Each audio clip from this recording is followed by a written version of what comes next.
ধুবুৰী জিলাৰ ভাৰত বাংলাদেশ সীমান্তত বিশেষ সম্প্ৰদায়ৰ আগ্ৰাসনৰ বলেই কোচাছবংশী জনগোষ্ঠীয় পৰিয়াল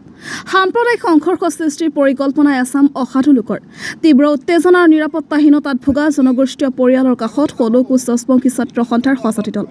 আজি গোলকগঞ্জ থানাৰ অন্তৰ্গত নালিয়া ডিমাকুৰি প্ৰথম খণ্ড গাঁৱৰ বিশেষ সম্প্ৰদায়ৰ দলবদ্ধ আক্ৰমণৰ বলি হোৱা মানিক ৰায়ৰ ঘৰত উপস্থিত হৈ আক্ৰাছৰ সভাপতি ক্ষিতীশ বৰ্মন সহ সম্পাদক দুধেশ্বৰ ৰায় কৰ্ণ ৰায় ধুবুৰী জিলা আক্ৰাছৰ সভাপতি মুকুল ৰায় সম্পাদক দীপক কুমাৰ ৰায় জিলা চিলৰাই সেনাৰ অধ্যক্ষ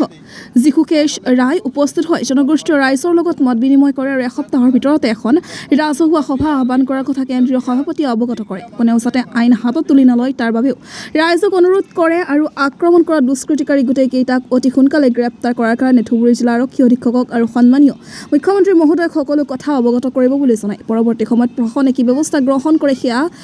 লক্ষণীয় গোলকগঞ্জৰ পৰা Tapan report north east frontier news আজি এই জায়গাত এই একটা আমার এই অঞ্চলত এরকম করে 50-60 জন লোক আসিয়া অত্যাচার করবে মারপিট করবে এটা খুব দুর্ভাগ্যজনক এটা তো একটা মানে খুব লজ্জিত এগুলা যে কোনো জনগোষ্ঠী লজ্জিত হওয়া লাগবে অত্যাচার করিয়া যাতে কোচরামকে আমরা এই জায়গা থেকে হাঁকে দিবার পারি আজি আমি সদৌ কোচৰামজী ছাত্ৰ সন্থা কেন্দ্ৰীয় সমিতি ধুবুৰী জিলা সমিতি আঞ্চলিক সমিতি চিলাৰাই সেনা আমি সকলোৱে আহি আজি যি দুৰ্ভগীয়া ঘট যিটো আছে আমি সকলৰ আজি কি অৱস্থা আমি সেইসকলৰ বুজ ল'বলৈ আহিছোঁ ইয়াত জানিবলৈ আহিছোঁ আজি দেখিছিলোঁ যিবিলাক কথা পাতিলোঁ শুনি আজি আমাক এনেকুৱা লাগিছে যে সঁচাকৈ দুৰ্ভাগ্যজনক কথা আজি সৰু বাচ্চা মহিলা চহিলা বুঢ়া বয়োজ্যেষ্ঠ পৰ্যন্ত সাৰি যোৱা নাই এই ধৰণে সৰু বাচ্চাবিলাকো দলিয়াই দিছিল মাৰপিট কৰি গলত টিপি ইয়াত দুৰ্ভাগ্যজনক কথা চৰম দুৰ্ভাগ্য আজি এই কোচৰামজী জনগোষ্ঠী এটা ইতিহাস প্ৰসিদ্ধ জনগোষ্ঠী আজি সেই দিনৰ পৰাই আজি এইসকল আমাৰ কোচৰামজী মানুহ ইয়াতে বসবাস কৰিছিল আজি এইসকলৰ ওপৰতে অত্যাচাৰ গতিকে ইয়াত চৰম দুৰ্ভাগ্যজনক কথা হৈছে যে তেওঁলোকে 50-60 জন আহি যি ধৰণে মাৰপিট কৰিছিল সেই মাৰপিট কৰা ব্যক্তিসকলক মই ভাবোঁ যে প্ৰশাসন আজি মাননীয় মুখ্যমন্ত্ৰী অসম চৰকাৰে বিহিত ব্যৱস্থা লওক তৎকালে এই 40-50 জন মানুহ যে আহিছিল মাৰাৰ কাৰণে তেওঁলোকক চিনাক্ত কৰি শাস্তি প্ৰদান কৰিব লাগে ভৱিষ্যত যাতে এই ধৰণে কোনো জাতি জনগোষ্ঠীৰ ওপৰত যাতে অত্যাচাৰ কৰিব নোৱাৰে তাৰ কাৰণে কিবা চিন্তা চৰ্চা কৰক অন্যথা আমি ইয়াত কোচৰামজী জনগোষ্ঠী হয়তো ইয়াত আমাৰ থাকিবই নোৱাৰিব আমাৰ জনগোষ্ঠী হয়তো ইয়াৰ পৰা কোনোবা দেশত যাব লগা অৱস্থা হ'ব যে নিজৰ দেশতে যেতিয়া আমি থাকিব নোৱাৰিম তেতিয়া আমি যাম ক'ত গতিকে মাননীয় মুখ্যমন্ত্ৰী ইয়াৰ বিহিত ব্যৱস্থা ল'ব আমি ভাবোঁ যে আমি খুব কম সময়ৰ ভিতৰত আমি দল সংগঠন মিলি নিশ্চয় ইয়াত সভা এখন পাতি আমাৰ এই অঞ্চলৰ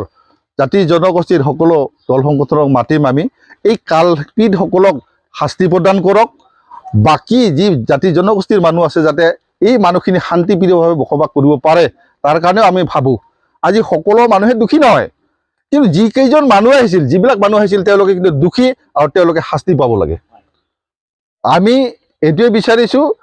এই আমাৰ কোচৰামজী জনগোষ্ঠীসকল যাতে নিৰাপদে থাকিব পাৰে অকল কোচৰামজী নহয় বিভিন্ন জাতি জনগোষ্ঠী আৰু ইয়াত আছে তেওঁলোকো নিৰাপদে থাকক কিন্তু এই কালপিতসকলক উচিত শাস্তি দিব লাগে এইটোৱে আমি বিচাৰিছোঁ এইটো আমি প্ৰশাসনক আৰু মাননীয় মুখ্যমন্ত্ৰীক ৰাজ্য চৰকাৰক আমি অনুৰোধ জনাইছোঁ সদৌ কোচৰামজী ছাত্ৰ সন্থাৰ মই নিজেই কেন্দ্ৰীয় সমিতিৰ সভাপতি ক্ষিতীশ বৰ্মন ডাঙৰীয়া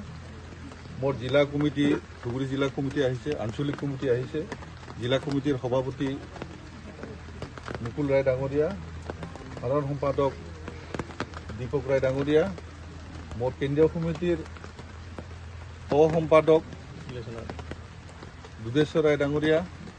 আৰু এজন কেন্দ্ৰীয় কমিটিৰ সহ সম্পাদক মোৰ লগত কৰ্ণ ৰায় ডাঙৰীয়া আৰু জিলা কমিটিৰ সদস্য চিলাৰাই সেনাৰ উপসেনাধ্যক্ষ ডাঙৰীয়া লগতে বিভিন্ন সদস্য আছে গতিকে আজি আমি ইয়াত এই পৰিয়ালটোৰ আমি খবৰ ল'ব আহিছোঁ যে আজি যোৱা পৰহি যি ঘটনা শুনিবলৈ পালোঁ যে হঠাৎ এনেকুৱাকৈ ৰাতিপুৱাৰ ভাগত যি ধৰণে ঘটনা ঘটিছে অতি দুৰ্ভাগ্যজনক ঘটনা যি ঘটনা ঘটিব নালাগে যিসকল ব্যক্তি আজি আহি এটা পৰিয়ালৰ ওপৰত যি ধৰণে অত্যাচাৰ কৰিছে এইটো মানৱীয়তাৰ কোনো অংগই হ'ব নোৱাৰে মানৱীয়তাই থাকিব নোৱাৰে তেওঁলোকৰ যে আজি তেওঁলোকে এনেকুৱা ধৰণৰ আহি সৰু বাচ্চাকো লৈ পেলাই মাৰি পেলাই ডিঙিত চেপি দলিয়াই দিয়া আজি সকলো পৰিয়ালৰ কি বোৱাৰী কি বুঢ়ী কি বুঢ়া সকলোকে ধৰি পিটিছে মাৰিছে বহুত ধৰণৰ অত্যাচাৰ কৰিছে হয়তো গাঁৱৰ ওচৰে পাজৰে মানুহ যেতিয়া খেদি আহিছিল ওচৰত আহিছিল তেতিয়া তেওঁলোক হয়তো নিশ্চয় পলাইছিল নহ'লে হয়তো বা তেওঁলোকক মৃত্যু মুখলৈকে ঠেলি দিলে হয় সেইসকল ব্যক্তিৰ চৰিত্ৰই তেনেকুৱা হ'ব পাৰে গতিকে তেওঁলোকৰ মানসিকতা যিহেতু বেয়া সেইসকল ব্যক্তিক চিনাক্ত কৰি মই ক'ব বিচাৰোঁ প্ৰশাসনে যাতে খুব সোনকালে যিমান কেইজন ব্যক্তি আহিছিল সেই ব্যক্তিসকলক যাতে খুব কম সময়ৰ ভিতৰত চিনাক্ত কৰি কৰেক্ট কৰি তেওঁলোকক যাতে উচিত কঠোৰতম শাস্তি প্ৰদান কৰে তাৰ কাৰণে আমি সদৌ গোস্বামী ছাত্ৰ সন্থাৰ ফালৰ পৰা মই অনুৰোধ জনাইছোঁ আমাৰ জনগোষ্ঠীৰ ওপৰত যি ধৰণে অত্যাচাৰ চলিছে সৌ সিদিনাখন কোকৰাঝাৰৰ নামাপাৰাত যি ধৰণে মাৰপিট কৰিছিল হঠাৎকৈ আহি তেওঁলোকে প্লেনিং কৰি আহি বহুকেইজনক আঘাত কৰি হস্পিটেলাইজ কৰিছিল আজি ঠিক তেনেকৈ কেইদিনমান পিছতে আজি ইয়াত এনেকুৱা এটা পৰিস্থিতিৰ ঘটনা হ'ল আকৌ যে নহ'ব হয়তো নিশ্চিত নাই গতিকে আমি ভাবোঁ মাননীয় মুখ্যমন্ত্ৰীক অনুৰোধ জনাওঁ যাতে আৰু ভৱিষ্যতে এই ধৰণৰ ব্যৱস্থা কৰিব নোৱাৰে আমাৰ মানুহৰ ওপৰত অত্যাচাৰ কৰিব নোৱাৰে যি ধৰণে কৰিবলৈ তেনেকৈ আহিছিল গতিকে তেওঁলোকক চিনাক্ত কৰি যাতে সেই ব্যক্তিসকলক শাস্তি প্ৰদান কৰে তাৰ কাৰণে মই অনুৰোধ জনাওঁ